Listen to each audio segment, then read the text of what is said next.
The first question that I'd like to start with is, in thinking about your transition from Waldorf to high school, what were the biggest challenges that you faced, and what did Waldorf do to help you with that transition?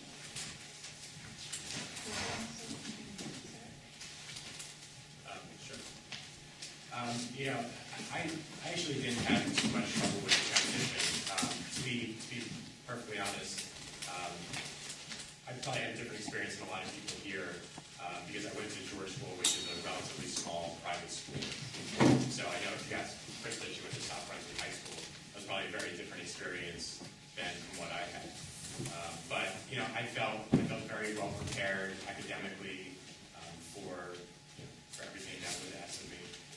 Socially, I didn't feel like it was really, I was in any different situation than anyone else in my freshman class.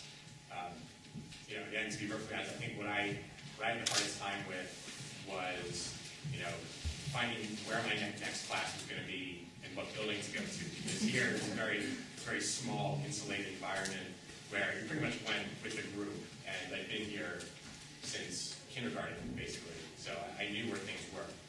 So in high school, I had this little paper schedule with all the classes that I was going to take and what building it was in. And I was constantly, opening and closing this little piece of paper until it completely was in tatters. So I got lost a lot, but I don't think that had anything to do with, what I experienced. Yeah, I'm trying to think of, in terms of something that maybe is distinctly a challenge that is distinct to coming from Waldorf into the high school, was that the student-teacher relationships in high school are not nearly as personal. And I think recognizing that and adjusting to a new relationship with your teachers was challenging at times. Because I was used to a dialogue, and I was used to a real intimacy, knowing and being able to ask questions and kind of having a conversation with my teachers. And so in high school, depending, I went to PDS, which has great teachers, but it just can't be the same as it is here. So I think that was a challenge, finding out how to navigate academically without being able to have that dialogue. Piggybacking off of that, I had a similar experience with that new relationship with your teachers, but what I found was that because I had such a nurturing environment at Waldorf, I had the confidence to reach out to my teachers when I felt like I needed the support.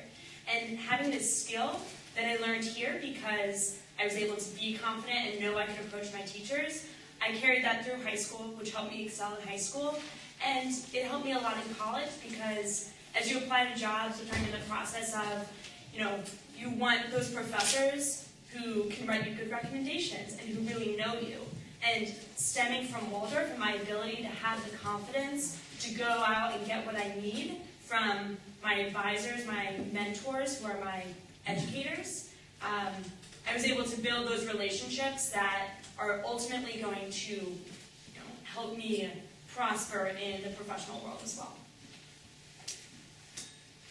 Anybody else? Or? Yeah, I don't mean to draw this question out anymore, but one of the things that I've always thought about Waldorf is that, especially for myself, who's gone in a direction that's very science and engineering, that when you are taught something, especially in college, they just teach you it. They tell you how it is, and they expect you to regurgitate it on a test. There's no explanation of why something is that way, or why it happens this way. It's just that you need to know it. And so for me, if I don't know what's behind it, I don't understand it as well. So whenever I'm told something, I try to understand why it's that way. And that's because, in my opinion, of Waldorf, that when we think about botany at Waldorf, they talk about a sunflower. And why is a sunflower, and that sunflower turns its head towards the sun every day. And not that it just does that, but why does it do that? What's the reason behind that movement? Why does it help the plant grow? So there's more questions behind something than just being spit information. So in my science classes at high school and then going on to college, having that why something happens has really helped me.